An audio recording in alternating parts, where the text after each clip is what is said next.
So today we're going to be starting on our Scorpion whip, and I figured I'd do an overview. I've done a lot of research on this sled before I actually started working on it, so this is just going to be all of the stuff that I found out about it, kind of facts about the whips. They're their own little thing. I'm new to Scorpions. This is my first Scorpion. So correct me in the comments if I'm wrong about anything, but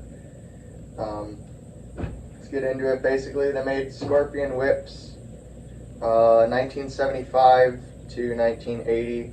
This is a 1975 model, so it's the first year that they came out. So there's a little bit of a couple quirks and features with these 75s that the later ones didn't have, or they changed or did something else. This is a 75 paint scheme. It's got blue metal flake. I don't know if it'll show up in the video real well, but I like this one the best. I think it's the best looking. They came in 3 different engine sizes only for 1975. They had a 340, a 400, which is this one, and a 440. So here's a good look at the dash. I think it's cool. You can kind of see there's a wood grain pattern in there. But one thing about the 400cc whip is they only made them for 1975. In 1976, the 400cc engine was designated as a range whip, so it kind of got its own submodel thing. So having a 75 400 is kind of a one-year deal. The 340 and 440 models kept going all the way through 1980 when they got bought out by Arctic Cat and they kind of discontinued it. So speaking of the engine, I said it's a 400. I'll just pop the hood open here. So you can tell the difference between a 340 and a 440 or 400. The 340 will only have 4 head studs. 400 and 440s will have the 6 head studs. It's fan cooled. You look in there. It's a Rockwell / JLo power plant, and in 1975 they were still JLo Rockwell. In 76, Scorpion bought them out and changed the name over to Cuyuna, which was the name of the mountain range that was near the Scorpion plant. So 76 and later is named Cuyuna.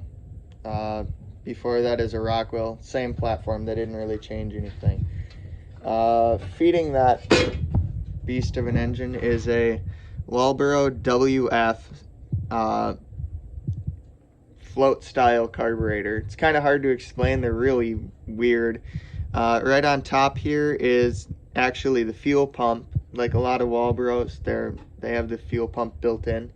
So I've actually got another carburetor that I'll use for demonstrative purposes. This one just came along with the sled. It's off of probably a different whip.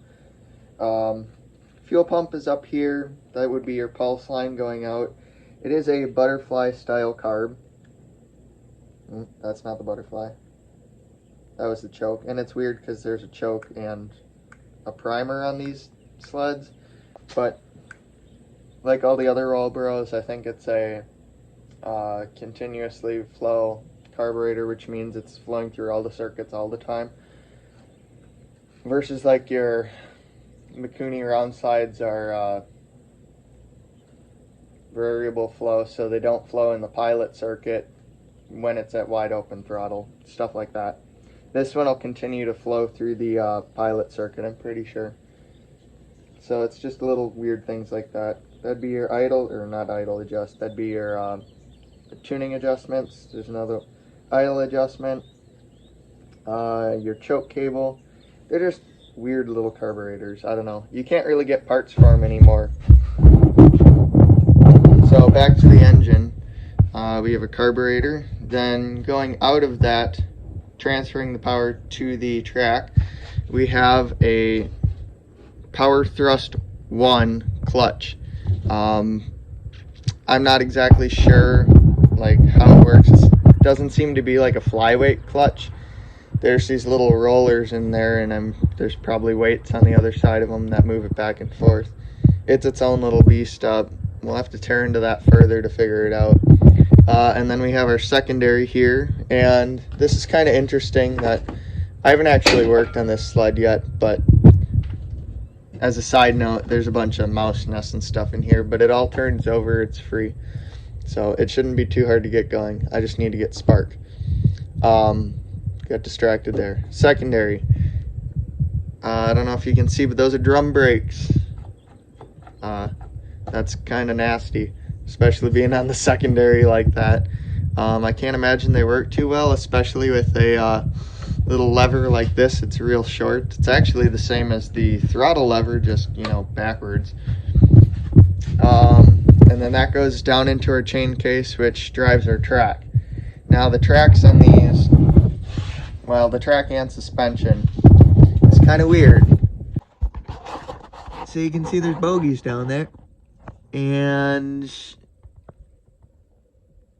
they're on a rail. So this thing is actually called, I don't know if you can see it there, a pararail. So it's kind of a hybrid between the what would be a slide suspension and bogie wheels.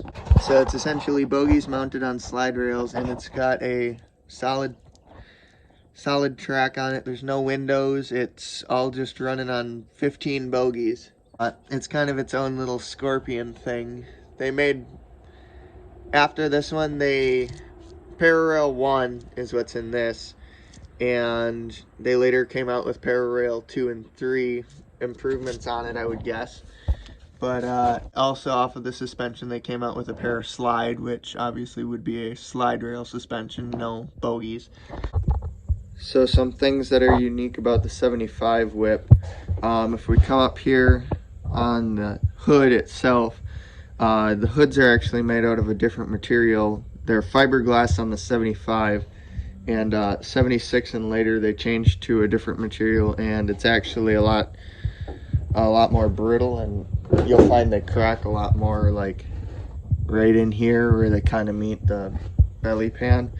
Also, it's not unique to 75s, but whips have fiberglass belly pans. I didn't know that until I got a whip, and I was amazed at the condition that it's in, especially because it's fiberglass. But there's a couple scratches and scuffs, but overall it's really good for being fiberglass. And another thing for the whip in 1975, they've got this chrome bezel, and in 76 they just changed the style of headlight. Nothing really too big of a difference there. That is one thing though. Another thing, these sleds have a really hard time keeping cool. That's mainly because in the entire hood we have that one little vent on the front, and it's not even really a good vent because it's like horizontal.